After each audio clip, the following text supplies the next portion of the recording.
Este material ustedes lo pueden revisar en las guías para la atención de las principales emergencias obstétricas o la publicación científica del CLAD 1594. Realmente no hay un signo más grande de injusticia social, de inequidad, como ser la muerte materna. Y es peor cuando esta muerte es por una hemorragia, porque todas las hemorragias nos damos cuenta, si no vemos el sangrado, por lo menos vamos a ver las manifestaciones clínicas. Posiblemente los cambios hemodinámicos, entre algunas de las cosas que podemos observar, pero siempre nos damos cuenta, siempre nos avisa.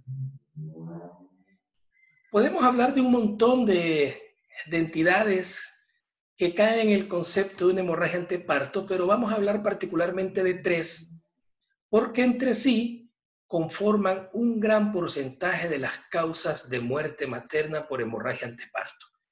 Y son el embarazo ectópico, el desprendimiento de placenta y la placenta previa. El embarazo ectópico se define como la implantación del embarazo fuera de la cavidad endometrial. Cualquier lugar que no sea el endometrio, se considera ectópico. Este ocurre en el 1% de todos los embarazos, pero contribuye con el 10 al 15% de la mortalidad materna en países desarrollados, principalmente cuando se asocia a rotura tubárica. Entre los factores de riesgo de embarazos ectópicos, pues podemos ver que todos los factores listados tienen relación con cambios en la arquitectura o en la integridad de las trompas de falopio. O sea que un hallazgo muy bien identificado en relación a los factores de riesgo de embarazo ectópico es los relacionados con los cambios en la integridad de las trompas de falopio, y esto va a evitar per se que el ovocito pueda movilizarse de manera adecuada en su trayecto cuando pretende llegar al endometrio. Nosotros deberíamos de sospechar un embarazo ectópico en todas las mujeres con dolor abdominal que tengan una prueba de embarazo positivo con o sin hemorragia vaginal. ¿Por qué este acento con o sin hemorragia vaginal? Porque muchas veces si no sangra, decimos no se puede tratar de un embarazo ectópico porque la triada clásica del embarazo ectópico es amenorrea, sangrado y dolor. Pero esta triada clásica solo se presenta en la mitad de los casos. O sea que hay un 50% de pacientes que no van a presentar esta triada clásica, pero van a presentar más de alguno de los signos o síntomas listados en la triada. Los pacientes con un embarazo ectópico roto se presentan con signos de choque, incluyendo hipotensión, taquicardia, signos de irritación peritoneal. Sin embargo, la mayoría de las pacientes se presentan antes de la ruptura con manifestaciones inespecíficas. Y aquí es cuando nos podemos equivocar. O sea, la paciente le viene con un sangrado vaginal típicamente intermitente y que muchas veces no excede el volumen normal de menstruación.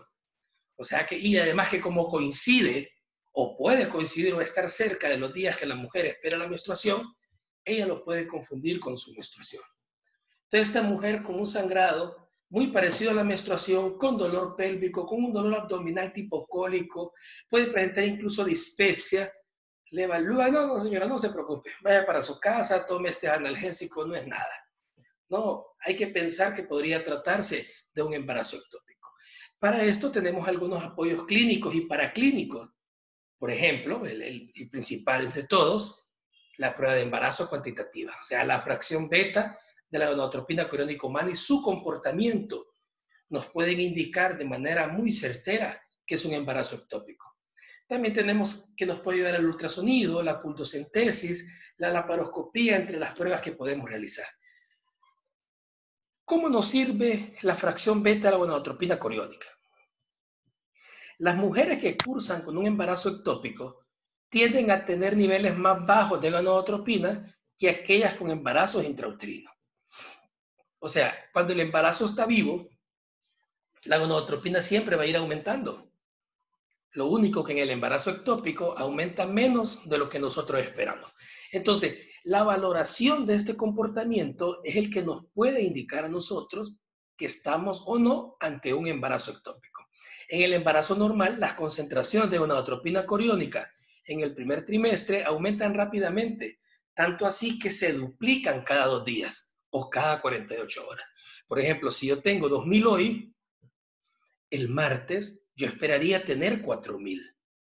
Y así sucesivamente, y cada 48 horas aumentando el doble del nivel anterior.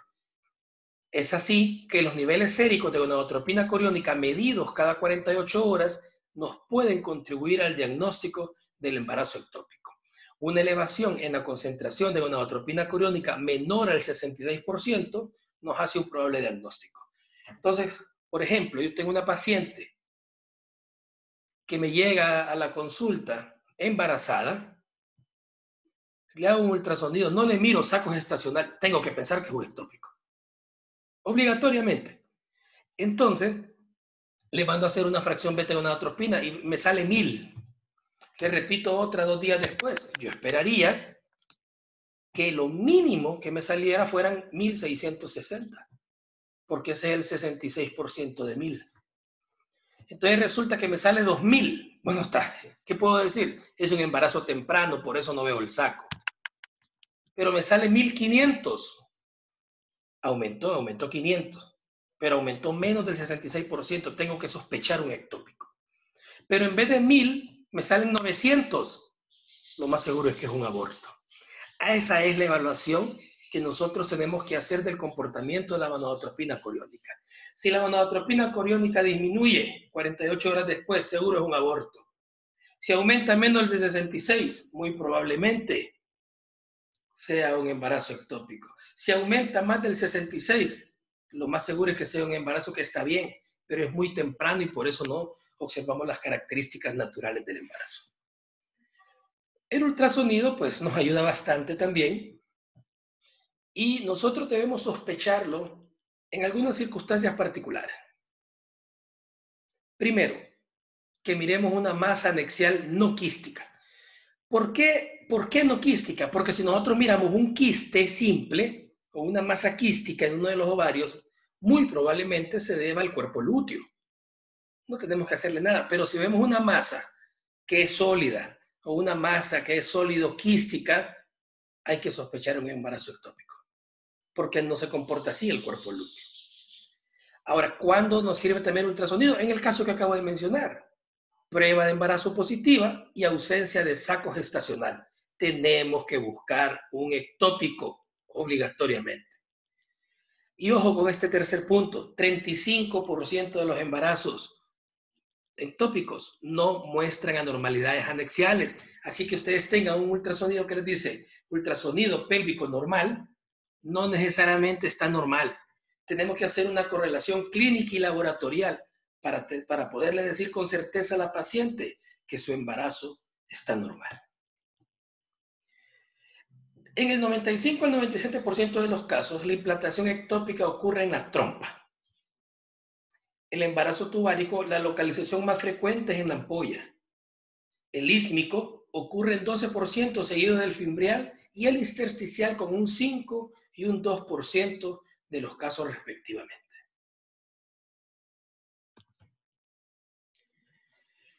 En el embarazo tubárico, pues podemos tener algunas características ultrasonográficas, ¿verdad? Como ser una masa anexial.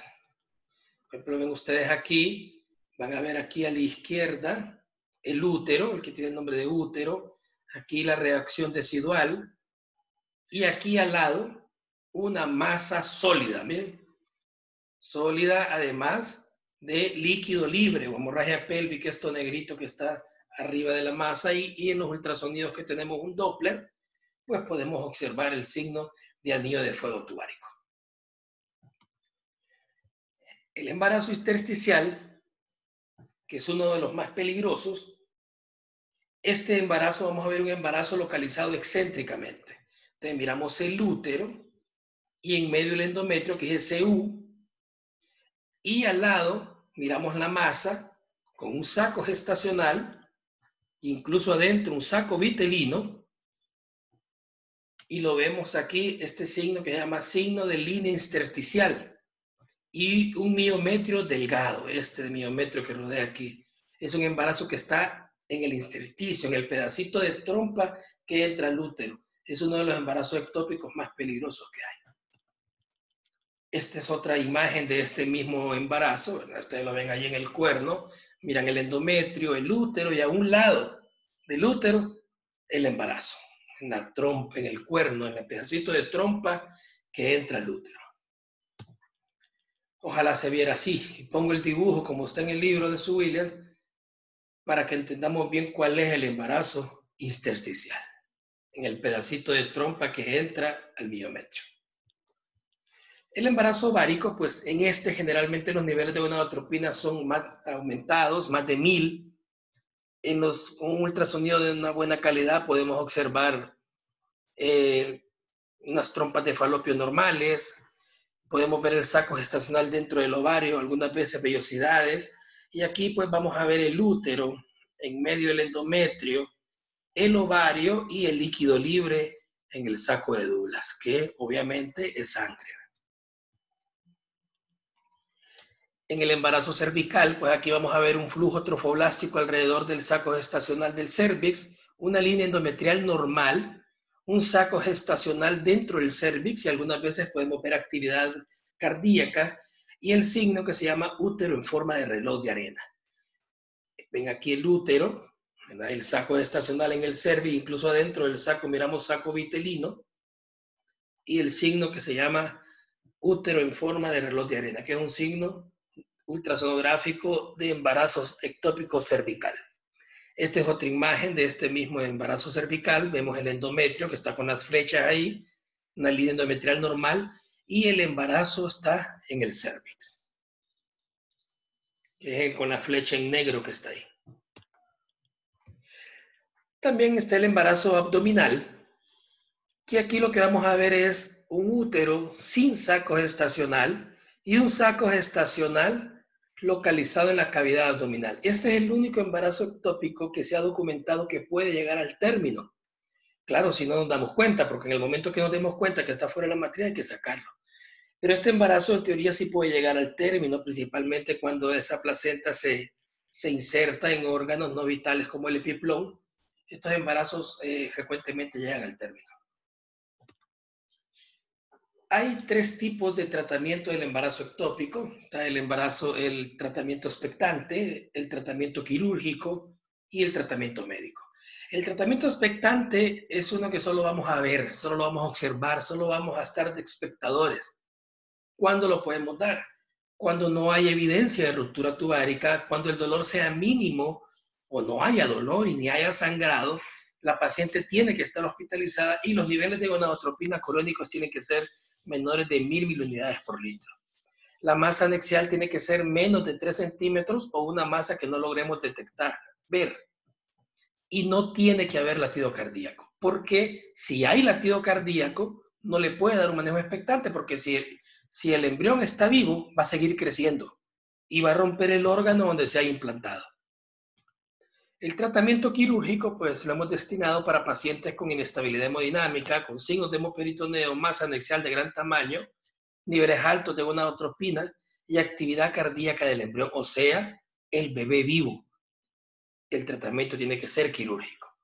Estas pacientes deben de ser sometidas a manejos quirúrgicos en instituciones con capacidad para resolver cuadros de choque hipovolémico.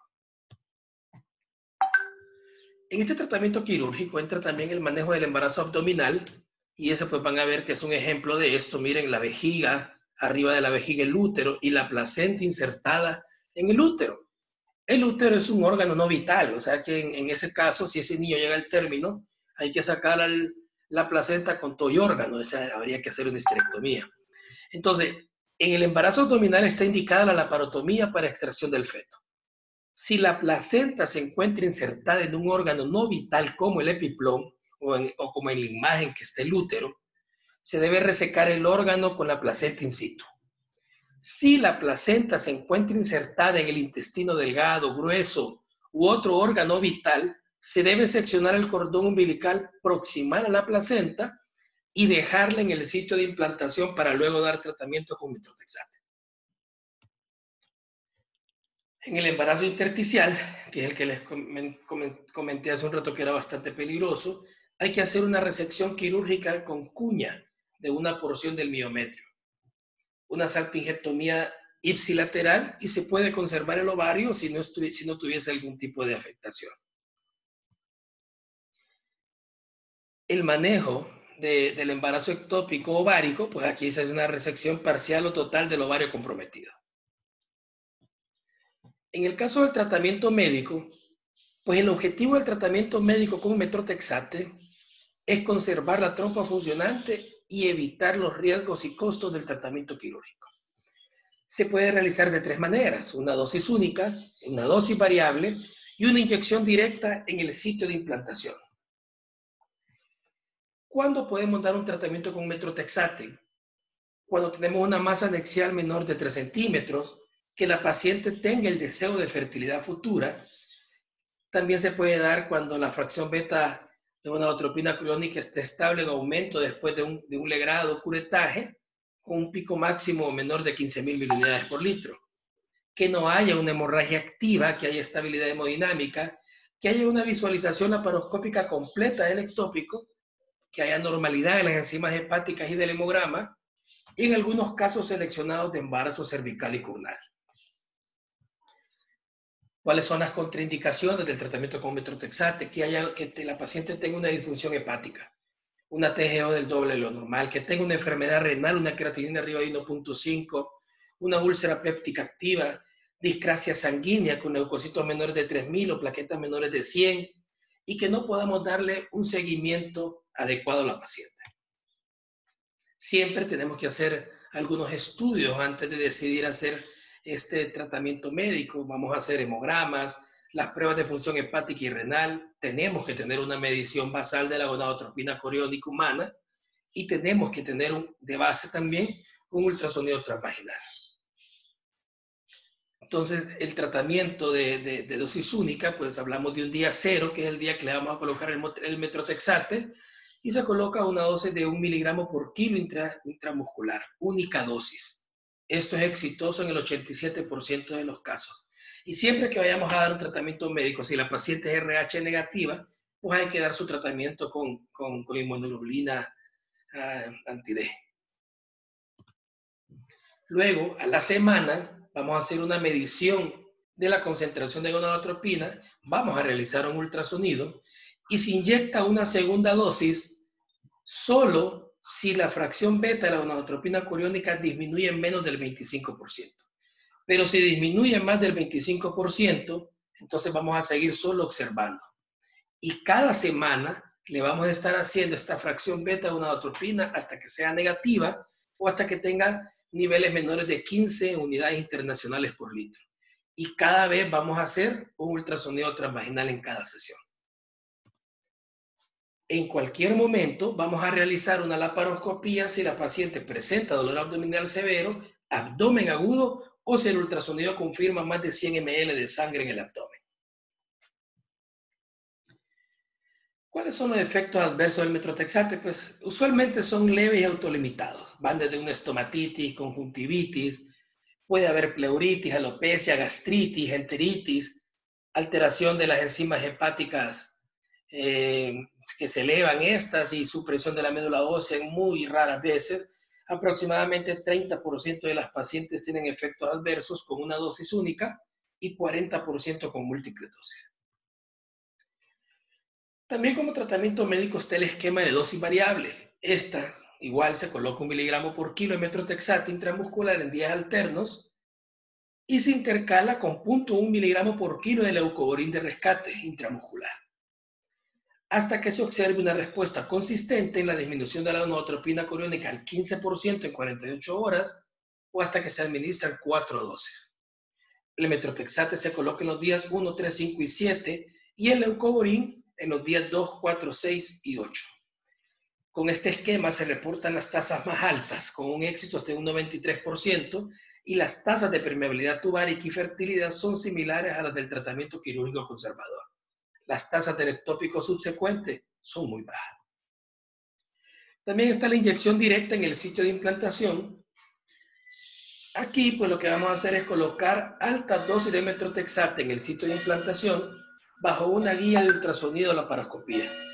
Esta disminuye los efectos tóxicos, pero es el menos exitoso.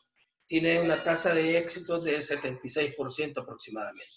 Es menos efectiva que la administración sistémica.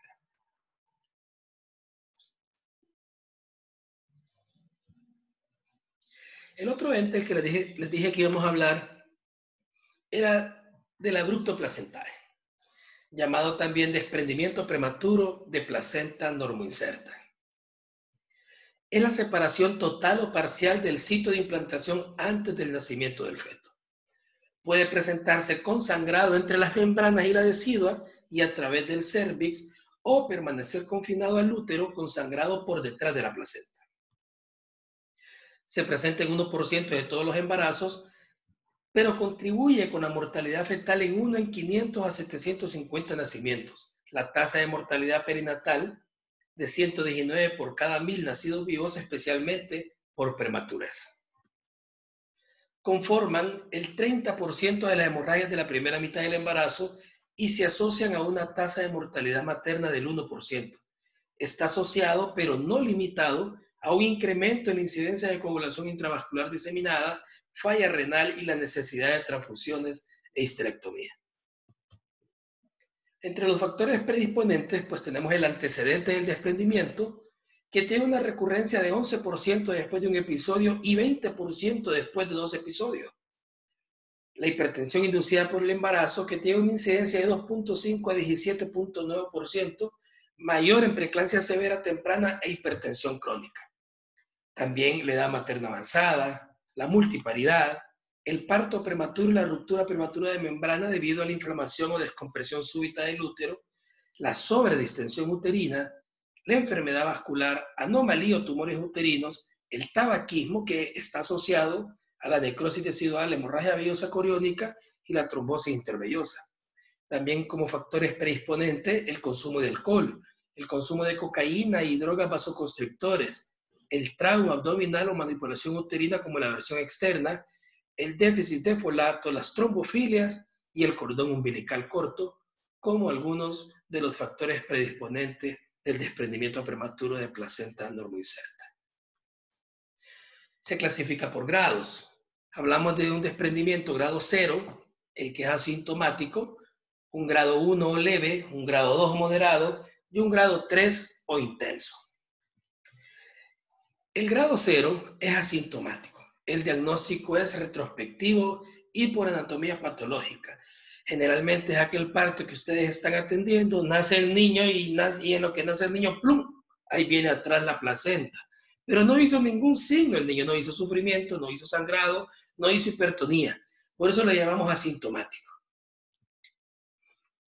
El grado 1 o leve se presenta en 48% de los casos. Puede haber sangrado vaginal o leve o puede estar ausente este. Puede haber ligera sensibilidad uterina, la frecuencia cardíaca y presión materna son normales y no se asocia a coagulopatía. El estado fetal es normal. El grado 2 o moderado se presenta en 27% de los casos. Sangrado vaginal moderado o también puede estar ausente. Comienza a haber sensibilidad uterina moderada grave con posibles contracciones tetánicas, taquicardia materna y cambios ortostáticos de la presión arterial.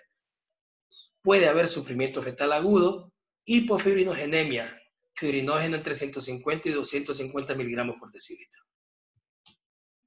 El grado 3 o intenso se presenta en 24% de los casos. El sangrado vaginal abundante o ausente, el útero hipertónico muy doloroso, choque materno, hipofibrinogenemia importante, menor de 150 miligramos por decilitro, coagulopatía y muerte fetal. La presentación clínica varía ampliamente desde un sangrado asintomático hasta la presentación con muerte materna y perinatal. La clásica manifestación, que aquí también hay una triada: sangrado vaginal usualmente oscuro, dolor abdominal y contracciones uterinas fuertes o hipertonía. Esta triada tampoco se presenta en el 100% de los casos. Y ustedes van a escuchar, si es que no la han hecho, tener un desprendimiento. No porque no tiene hipertonía, no es un requisito sine qua non. Hay que tener mucho cuidado con esto. La tríada no se presenta en el 100% de los casos. De hecho, el dolor abdominal o pélvico se presenta en el 70% de los casos. El sangrado vaginal se presenta en el 70% de los casos. La hipertonía, la famosa hipertonía que estamos esperando en el desprendimiento, solo se presenta en el 35% de los casos. Y 60% de los casos se presentan con sufrimiento fetal agudo, 15% con una muerte fetal inexplicable. Ustedes tienen una paciente sin trabajo de parto que de repente comienza con dolor fuerte, piensen que puede ser un desprendimiento. Por eso dejé de último ese tercer punto que está ahí. Contracciones uterinas sin etiología explicable. 20% de ellas se debe al desprendimiento de placenta. 20% de los casos no van a tener hemorragia. ¿Pero por qué? Porque se presenta una hemorragia oculta. Ese coágulo retroplacentario en el que la cabeza del bebé está sirviendo de tapón para que este sangrado no salga. Entonces, este coágulo retroplacentario provoca paulatinamente el desprendimiento de la placenta. Se asocia a complicaciones graves y 10% asociado a la coagulación intravascular diseminada. ¿Cómo nos apoya el ultrasonido para el desprendimiento? En casos agudos no hay hallazgo. Por eso hay que estar listos cuando les dicen, yo creo que está desprendido, doctor, hágale un ultrasonido. Para nada le va a hacer ese ultrasonido. Porque en casos agudos no hay hallazgos. En la mitad de los casos no se puede hacer diagnóstico. Ahora, cuando el ultrasonido sugiere la presencia de un desprendimiento, la probabilidad de confirmar el diagnóstico es extremadamente alta. O sea que si a usted le viene una paciente que le tiene y le dice, tiene un ultrasonido que dice no hay datos de desprendimiento, usted no puede dar por certeza que no tenga desprendimiento. Pero si el ultrasonido le dicen hay datos de desprendimiento, délo por hecho que está desprendido. Entonces, mucho cuidado cómo nosotros interpretemos los estudios que estamos recibiendo. El tratamiento pues va a depender de la presentación, del cuadro clínico, la edad del embarazo, del compromiso materno y fetal. El objetivo principal es evitar la morbimortalidad materna fetal, evitar la tonilla uterina, evitar el útero de Cuvalier, evitar el choque, evitar la coagulación intravascular diseminada, evitar la necrosis tubular y cortical renal, evitar la hipoxia fetal, evitar la anemia fetal, evitar la restricción del crecimiento intrauterino y evitar las alteraciones del sistema nervioso fetal o la muerte fetal.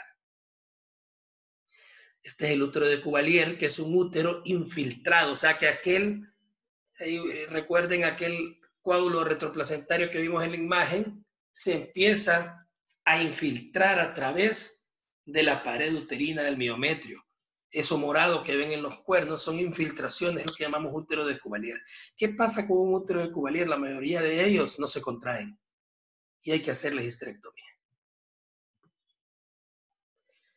Tenemos una paciente con un desprendimiento, hay que hacer una monitoría hemodinámica invasiva continua, administración de oxígeno suplementario siempre, valoración inmediata del bienestar fetal, líquidos endovenosos, particularmente cristaloides, y tenemos que tener la disponibilidad de hemoderivados. En todas las unidades deben de haber por lo menos 4 unidades de glóbulos rojos empacados, plasma, plaquetas y otros. Y siempre deben de haber 2 unidades de glóbulos rojos O negativo para la emergencia inmediata. Hay que romperle membranas a esta paciente. El objetivo de esto es disminuir la presión intrauterina, la cual busca evitar la extravasación de sangre hacia el miometrio y la entrada de sustancias tromboplásticas a la circulación, que éstas desencadenan la activación de la cascada de coagulación con posterior desarrollo de la coagulación intravascular diseminada. Al final de cuentas, esta diapositiva engloba en sí la fisiopatología de la coagulación intravascular diseminada en el desprendimiento prematuro de placenta normoinserta. Hay que hacer una cesárea inmediata si el feto está vivo y el parto no es inminente. Si hay signos de inestabilidad materno-fetal, siempre el inicio de la reanimación hemodinámica tiene que ser agresiva y la disponibilidad absoluta de hemoderivados. El uso de heparina en pacientes con desprendimiento no está indicado en la coagulación intravascular diseminada inducida por el desprendimiento. Una vez que el nacimiento se produce, el proceso usualmente se resuelve rápidamente y es raro que la coagulopatía evidente persiste más de 12 horas. El conteo de plaquetas retorna a niveles normales al segundo o tercer día posparto. La placenta previa es otra de las patologías que nos da bastante guerra. No es tan frecuente, pero cuando se presenta y se complica, las complicaciones casi siempre son trágicas. La placenta previa se refiere a la placenta que cubre o está próxima al orificio cervical interno del cérvix. Es la placenta que se encuentra implantada en el segmento inferior del útero después de las 20 semanas. Hay varios tipos de placenta previa. La placenta previa completa, que es la que cubre completamente el orificio cervical interno. La placenta previa parcial, que cubre parcialmente el orificio cervical interno. La placenta previa marginal, que está cerca del orificio cervical interno, pero no lo cubre. Y la placenta de inserción baja, que se extiende en el segmento uterino, pero no sobre el orificio cervical interno. Aquí pueden ver el diagrama que nos explica estos entes. La total cubre por completo el orificio cervical interno, la marginal está cerca pero no lo cubre, la inserción baja está muy cerca del segmento pero no cubre el orificio cervical interno. ¿Por qué sangran las placentas previas? Sangran porque esa placenta está sobre el orificio cervical interno y este comienza a dilatarse. Entonces se desprende, literalmente se desprende el pedacito de placenta que está sobre el orificio cervical interno. Entonces las placentas previas sangran por desprendimiento. Entonces, ¿pero qué pasa? Es un sangrado nuevo, entonces la característica de la placenta previa es que es un sangrado rojo rutilante, diferente al desprendimiento prematuro de placenta, que era un sangrado usualmente oscuro. La placenta previa complica del 0.3 al 0.5% de los embarazos. Tiene una tasa de mortalidad de 0.3% y la mortalidad perinatal se incrementa de 3 a 4% veces frente a los embarazos normales. La morbilidad materna asociada a la placenta previa, pues la más frecuente de todas, la necesidad de histerectomía, las transfusiones, la hemorragia anteparto, la septicemia, la tromboflebitis, la hemorragia intraparto y la hemorragia postparto. El diagnóstico clínico y paraclínico, pues la presentación clínica clásica es sangrado sin dolor en la segunda mitad del embarazo. Algunas pacientes pueden presentar sangrado con dolor, probablemente por inicio de actividad uterina. La mayoría de las pacientes son diagnosticadas por ultrasonido durante el segundo trimestre. ¿Cuál es el papel del ultrasonido en la placenta previa? El transvaginal tiene mayor precisión que el abdominal. Tiene una sensibilidad del 87.5%, una especificidad del 98.8%, un valor predictivo positivo de 93.3% y un valor predictivo negativo de 97.6%, lo que convierte este método en el estándar de oro para el diagnóstico. Como ven ustedes, el ultrasonido nos ayuda mucho, por ejemplo, en el embarazo ectópico, pero no es que lo necesitamos para hacer el diagnóstico. Sí nos sirve, pero no es que es indispensable. En el desprendimiento menos, pero en la placenta previa sí es indispensable. Algunas veces vamos a dar un manejo expectante ante la placenta, pero ¿qué es lo primero que tenemos que hacer? Primero tenemos que confirmar el diagnóstico. Y esto se hace realizando un ultrasonido pélvico transvaginal con Doppler en algunos casos. Vamos a hacer uteroinhibición solo cuando existan contracciones uterinas en el pretérmino. Está indicado para algunas personas que desde que tienen placenta previa y llegan al tiempo donde podemos hacer maduración pulmonar, lo hacen. Entre las 24 y 34 semanas, aunque la paciente esté asintomática, le hacen inducción de la madurez pulmonar. Se recomienda finalizar el embarazo mediante una cesárea electiva entre las 36 y 37 semanas de ser posible. Algo importante en el manejo de la placenta previa es que cuando el motivo de consulta de una paciente sea sangrado, estamos hablando de una paciente embarazada, sea sangrado, no se debe realizar tacto. Tenemos que hacer una especuloscopía y en los casos que podamos un ultrasonido. El tacto no es la primera opción en esta paciente, porque si esta paciente tiene una placenta previa y hay dilatación y ustedes rompen un vaso de esa placenta, mujer se le va a morir en minutos. La cesárea electiva debe realizarse en el término de ser posible, ya que la cesárea de emergencia incrementa el riesgo de sangrado hasta en un 50%. Las gestantes con placenta marginal, si la distancia del orificio cervical interno a la placenta es mayor de 2 centímetros en la última evaluación ultrasonográfica entre las 35 y 36 semanas, se puede llevar el parto vaginal de manera segura. ¿Qué significa esto? Que si una paciente tiene una placenta marginal, no le podemos asegurar, por ejemplo, a las 30 semanas que va a ser una cesárea, porque tenemos que hacerle un ultrasonido entre las 35 y 36 semanas, y si nos muestra que la placenta está 2 centímetros o más del orificio cervical interno, se le puede dar un parto vaginal.